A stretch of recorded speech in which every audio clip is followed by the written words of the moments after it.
శుభోదయం ప్రియమిత్రులారా, ఈ ఉదయకాల దైవ ధ్యానమునకు స్వాగతం పలుకుతూ ఉన్నాను. దేవుని పరిశుద్ధ వాక్య భాగములో నుండి అపోస్తులుడైన పౌలు ఫిలిప్పీలకు రాసిన పత్రిక 4వ అధ్యాయము 6వ వచనాన్ని చదువుకుని దేవుని వాక్యాన్ని ధ్యానము చేద్దాం. దేనిని గూర్చియు చింతపడకుడి గాని ప్రతి విషయములోనూ ప్రార్థన విజ్ఞాపనముల చేత కృతజ్ఞతాపూర్వకముగా మీ విన్నపములు దేవునికి తెలియజేయుడి. దేవుడి పరిశుద్ధ వాక్య భాగమును మన వినికిడిలో ఆశీర్వదించునుగాక. ఆమేన్. ప్రియమిత్రులారా, ఈ రోజున చాలామందికి నెమ్మది లేదు, సంతోషం లేదు. లోకస్తులకు నెమ్మది లేదు అంటే వారికి రక్షణ లేదు గనుక నెమ్మది లేదు అని అనుకోవచ్చు. రక్షింపబడి దేవుని పిల్లలుగా చేయబడి పరలోక సంబంధులమయ్యాము అని ఆనందిస్తూనే ఎందుకో నెమ్మది లేని పరిస్థితుల్లో చాలామంది ఉన్నారు. కారణం ఏంటి అంటే చింతలు ఎక్కువయ్యాయి. మన ప్రభువైన యేసుక్రీస్తు వారు చెప్పారు కదా, ఏమి తిందుమో ఏమి త్రాగుదుమో అని మీ ప్రాణమును గూర్చి అయినను, ఏమి ధరించుకుందుమో అని మీ దేహమును గూర్చి అయినను చింతపడకుడి. ఈ రకమైనటువంటి చింత, ఏమి తినాలి, ఏం త్రాగాలి, ఏం ధరించుకోవాలి అనే చింత, అన్యజనులు కూడా వీటన్నిటిని గూర్చి చింతిస్తున్నారు అంటాడు ప్రభువారు. అవునండి, అన్యజనులుగా పిలువబడే వారికి ఎందుకు నెమ్మది లేదు, ఎందుకు ప్రయాసతోనూ భారముతోనూ కృంగిపోతున్నారు అంటే వీటిని గూర్చి చింతించడం చేతనే. రక్షణ పొందామని చెప్పుకుంటూ కూడా అదే చింతతో గడుపుతున్నారు చాలామంది.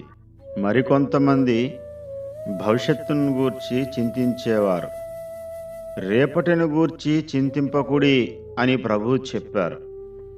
ప్రియమిత్రులారా, తిండిని గూర్చి, వస్త్రాలను గూర్చి, భవిష్యత్తును గూర్చి చింతించుట వలననే నెమ్మది లేకుండా, విశ్రాంతి లేకుండా జీవిస్తూ ఉన్నారు.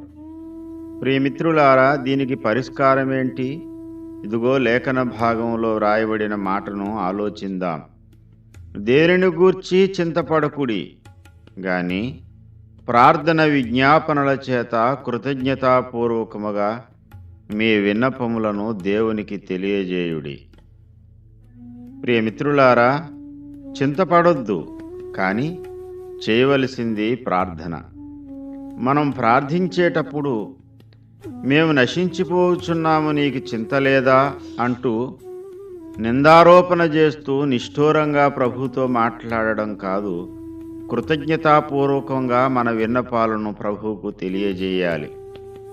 ప్రియమిత్రులారా, గతకాలంలో దేవుని ద్వారా మనం ఎన్ని కృపలు పొందామో, ఎన్ని దీవెనలు, ఎన్ని ఆశీర్వాదాలు అనుభవించామో వాటన్నిటినీ జ్ఞాపకం చేసుకున్నప్పుడు వాటిని బట్టి కృతజ్ఞతాస్తుతి మన నోట్లో వస్తుంది.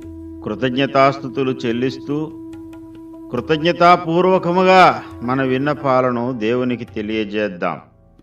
సనుగుతోనూ విసుగుతోనూ ప్రభు పాదాల దగ్గరకు రావద్దు. ప్రభు చేసిన మేలులన్నిటినీ బట్టి కృతజ్ఞతాస్తుతులు చెల్లిస్తూ ప్రభుని ఆరాధిస్తూ ప్రస్తుత నీ అవసరత ఏదో ప్రభువుకి విన్నవించు. ఆయన నీ అక్కరని ఎరిగినవాడు. ప్రియమిత్రులారా, మనము ప్రార్థించకముందే మన మనవి అంగీకరించేవాడు. మన అవసరత మన పెదవి దాటకముందే మన హృదయ వాంఛలు ఎరిగిన దేవుడాయన. కాబట్టి చింత వీడి ప్రభు చెంత చేరి కృతజ్ఞతాపూర్వకంగా నీ విన్నపాలు ప్రభువుకు తెలియజేసి ప్రభు దగ్గర నుండి జవాబులు పొందుకునే కృప దేవుడి ఉదయకాలము మనందరికీ అనుగ్రహించి సంతోషభరితులుగా చేయునుగాక.